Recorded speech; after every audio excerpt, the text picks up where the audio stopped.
Your parents have a what? This was a reaction you did not expect, especially from your friend Uraraka. It's a hot spring, you stuttered.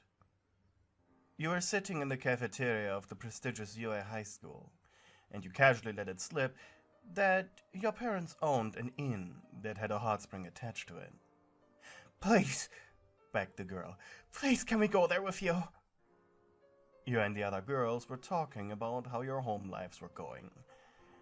It was so innocent that you did not think anyone would be this hyper. But it's nothing special, really, you whimpered. It is, said Momo, another girl in your friend's cycle, as she looked up from her salad straight into your eyes. Especially after what happened at the training camp. You blinked. She was right. Some time ago, you and the rest of your class, 1A, were training at this place in the middle of a forest. It had a hot spring too, but the entire event had been cut short by a villain attack. You thought for a moment. So, basically, you said, feeling a little confidence boost now that you were the center of positive attention. You guys want to symbolically... Momo smiled. Take a dip in a hot spring, yes. We should ask the boys too, said Uraraka. Mina, another friend of yours who had been eavesdropping, now made her presence known. And why should we do that? She teased. It's only fair, stuttered Uraraka. Are you sure? It isn't just because of Izuku. Uraraka sank into her seat with an embarrassed look on her face. You suppressed a sigh of relief. Now the girls were busy teasing Ochako, so the discussion about the hot spring became a little more serious. In fact, it became so serious that after lunch, you went on the UA roof to call your dad. Your father was a very caring person. In fact, so caring he won a divorce court 7 years ago, even though he now had to share the establishment with your hack of a mom. Hey, Daddy, you said after he picked up. Behind you, you could feel the eyes of your girlfriends penetrating you from the door connecting the rooftop to the stairwell. The discussion with your father was less brief than you thought, and you had to be honest with yourself. You had expected him to still decline. But it took barely any persuasion. However, then the topic of boys came up. You looked back at the girls. Uraraka was holding up her phone. You could barely make it out, but it seemed to be your class group chat. The glowing expression of her was all you needed. Well, Daddy, you said and blushed. The boys were just as involved in the villain attack as us girls, and we all need a little bit of closure. For a moment there was nothing but silence, and finally he said the magic words. Quickly you ran back to your friends, and, sputtered Mina with excitement. You were smiling from ear to ear. He said, send me a picture of your schedule and I'll give you a date. You and the girls squealed. When the time comes, you said. He's going to call it a private event. We get one free night and private hot spring time from 8 p.m. until they close it down at 10 p.m. Did you hear this, Izuku? Said Uraraka excitedly. The girl put the phone back to her ear. Mina chuckled and gave you an encouraging look. You both knew what you wanted to say. You sighed and crossed your arms. Come on. Get a room, you two. This comment earned you a respectful slap on the back by the pink-skinned girl. 2 weeks later, your collective class arrived in the cozy little inn your parents owned. It was just outside the city, tucked away in a rich suburb. As promised, your dad had closed down the area for the wider public. You made a quick head count. All the girls were here, and only 3 of the boys were missing: Zero, Koda, and Denki. They had been too busy studying.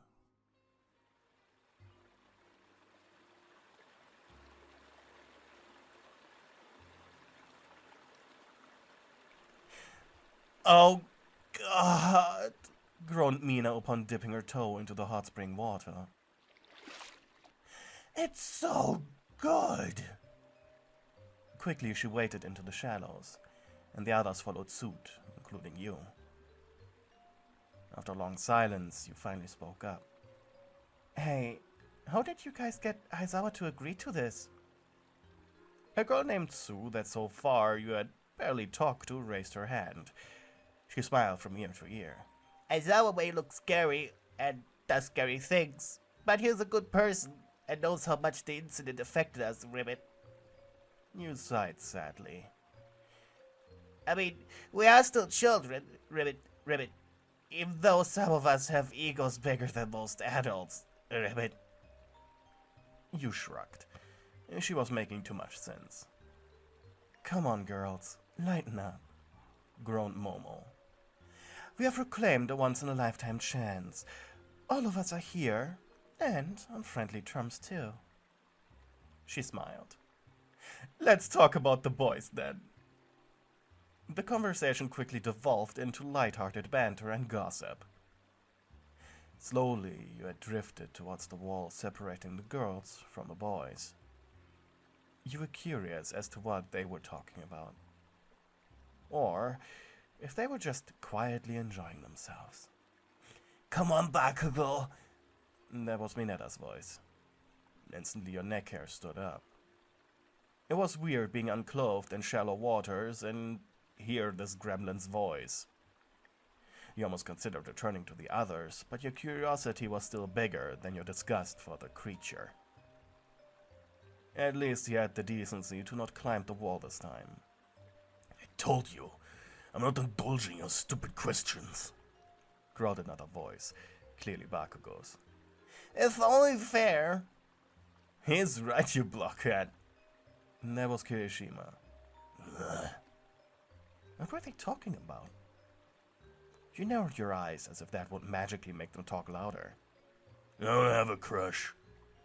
You blushed. "Are you serious?" "I am, you creep. I don't have time for relationships." For a moment the boys got quiet. Then Bakugou mumbled something that you couldn't quite make out. "What was that?" "I said if I had to choose, I would choose." Your blood froze at his next words. He said your name. You blushed hard, and were glad the girls were too busy talking about whatever gossip was going on at school. Once again, you leaned your head against the boards to listen in on them. "Why her, though?" That was Kirishima again. "Her quirk is interesting." You couldn't see it, but you could hear him blush. My quirk, you thought. Your quirk was called Killer Queen. It allowed you to blow up things you had touched. There were a few limitations on it, like how size of an object affected the explosions, and what you could touch to blow up to begin with. "It's literally just your quirk with extra steps," said Kirishima, and you huffed, but remained quiet, ignoring Kirishima's comment about your quirk. You wondered how they even reached that conversation. Mineta probably started it. "Stop judging me for who I show interest in." By now you moved a bit away from the wall. What were you supposed to do with that information? When it came to your classmates, you never saw them as more than colleagues, or friends outside of your small friend group. How should you treat this information? You weren't sure if you felt interest for him now, due to him having a crush on you. Either way, you became a flustered mess. To save face, you let the water swallow you until only the top of your head was above the surface to let you breathe. Eventually the clock hit 10 p.m. Closing time. Reluctantly you followed the girls back into the changing room. It had a German design to it, Instead of being open, it had small cubicles to dry up and change in for more privacy. The mood was lighthearted, especially knowing that tonight everyone would be staying at the inn. It was like a big slumber party in your mind. You never were that popular, so something like this was completely new to you. However, when you reached the changing room, you found your clothes lying on the ground. Which wouldn't be too bad if it wasn't for the wetness of the floor. Your mouth trembled. You could not wear that. But also, you couldn't make a fuss about it. Slowly you opened your changing cubicle. You tightly wrapped the towel around your body and grabbed your wet clothes pile. Luckily, your own childhood room was just above the changing area. Peeking through the cubicle door, you quickly realized that the coast was clear. With luck, you could sneak outside, up the stairs, with no one noticing.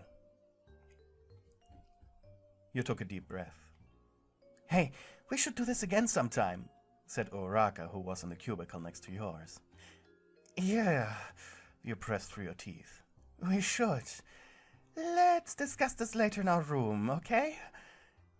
Before she could say anything, you quickly bolted out of the door. "Wow, she changes fast," commented Uraka. Quickly you rushed outside, through the short hallway connecting the changing rooms to the main lobby. As expected, at this time it was empty. Not even your dad was sitting at the reception.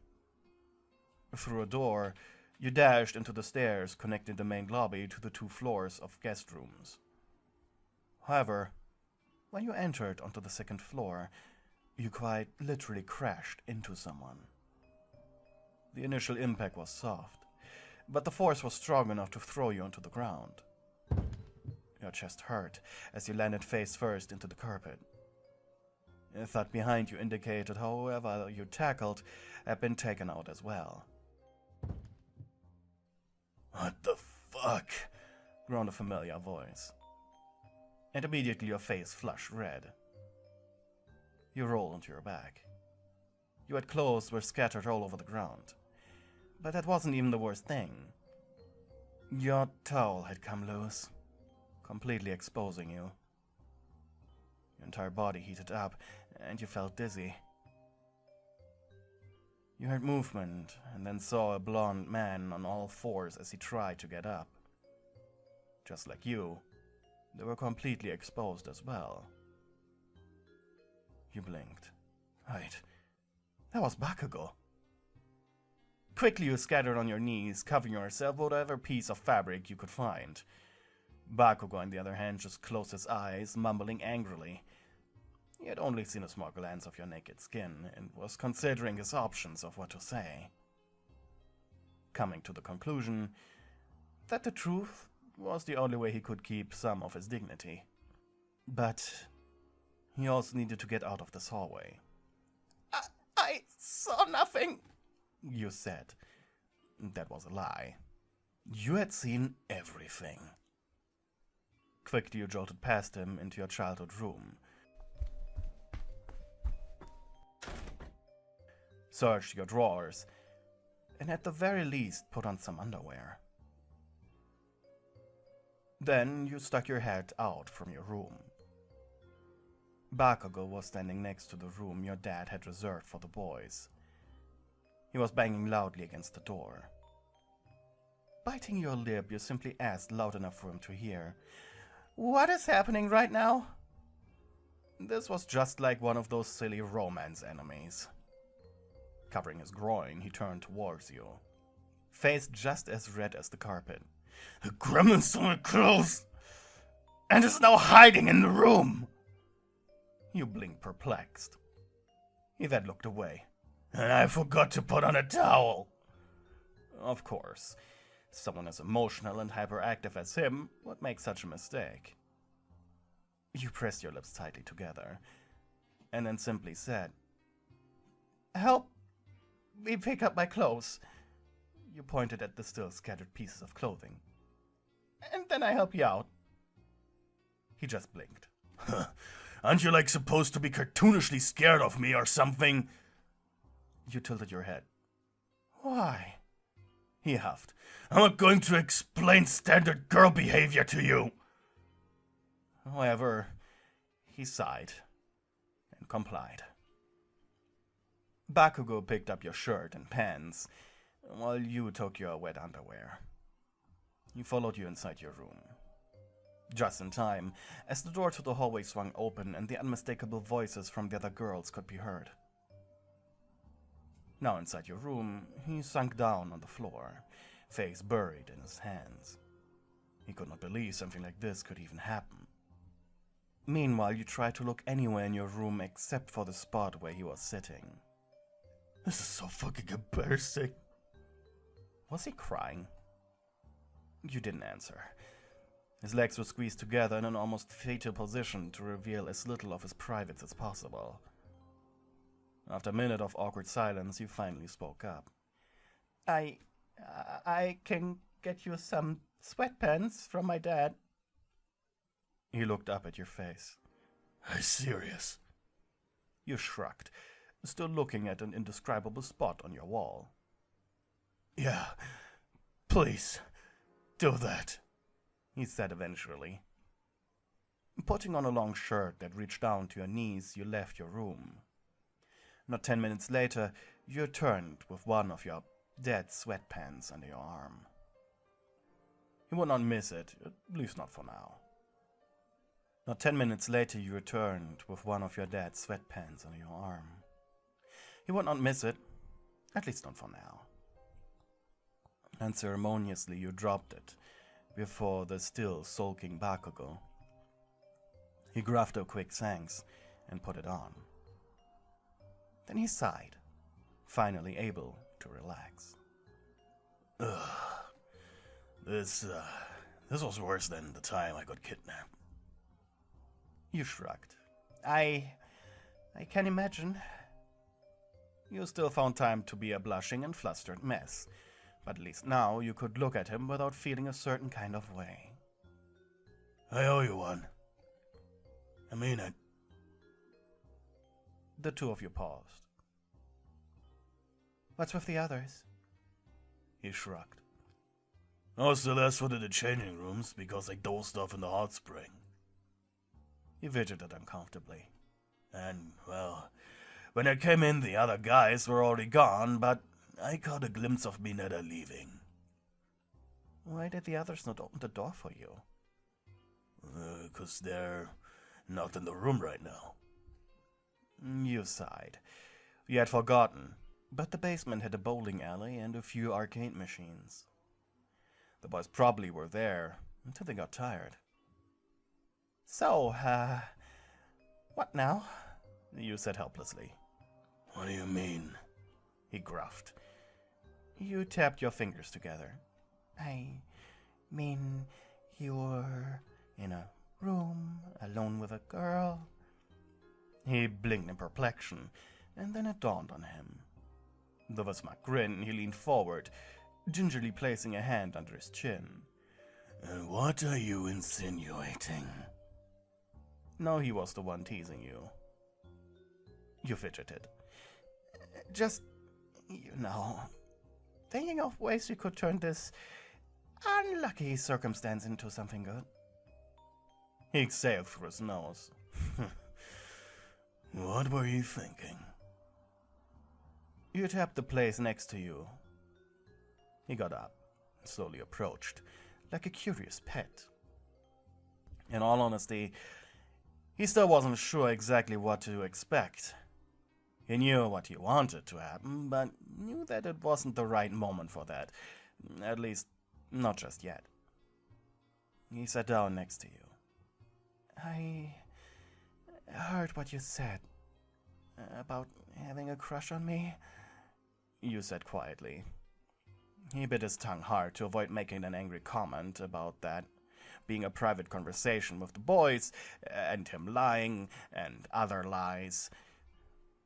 I never had someone have a crush on me. He laughed. What? You said defensively. You won't realize how many guys have crushes on girls, and they never realize it. Think about any awkward conversation you had with a guy. I say 50-50 the guy secretly was crushing on you. He crossed his arms. There's a reason for the cliché of the childhood friend turned lover. Boys and girls either end up hating each other or falling in love. You smiled. I guess. You smiled. Huh. I guess. You leaned into him, and he didn't retreat. Is this why you're so ugly to most girls? So they hate you and there's no chance of it happening? Yeah. He sighed. You set your head on his shoulder, and he blushed. Grinning, you said, "Well, it didn't work, did it?" He smiled. No, it did not. For a moment, both of you looked at each other. Eventually, he sighed. I never did this before. Is this the moment where we kiss? I think that's what they usually do in the movies. Awkwardly, he turned to face you. Almost robotically, he wrapped his arms around you as he closed the distance to your lips. For a split second, your noses touched, but then you tilted your head to the right. At first, the lack of experience both you had was making this experience very unpleasant, as Bakugou was essentially just sucking on your face. But then he pulled back. Can I try again? Your lips quivered, but you said, "Yeah." This time he hit the spot. His lips brushed over yours before gently pressing them onto you. You leaned further into his touch, and your lips parted. The moment your tongues began to rub against each other, he groaned into you. He didn't really taste of anything particular, which wasn't unpleasant. And nothing like you imagined, at least. Now he was the one pushing. Feeling weak against his mass, you allowed yourself to be buried under him on your bed. The almost desperate kissing only lasted for 5 minutes before he lifted himself off you. He was breathing heavily. His face showed how unsure he was as to how to proceed. You blinked at him. His mind was racing, you could tell. Smiling, you said, almost desperately, I wanna cuddle." He sighed in relief. Bakugou loved being in control, but his feelings for you made him afraid of overstepping a boundary. He was so glad you said that. His mind had gotten blank for a moment. With a soft thud, he dropped next to you, raising his arm, inviting you. Quickly you scuttled towards him and buried your face into his chest. He was warm, and despite his muscles, still so soft. The hot spring water must have loosened him up a little. Both of you closed your eyes. But when you were just about to fall asleep, he snorted. Was the only noise you could produce in your state. It just occurred to me. He grinned from ear to ear. Man, I just barely missed seeing you naked. You blushed hard and made a noise of discomfort at the thought. Happily, Bakugou scratched his chin before blinking in slight confusion. Wait. Are we dating now?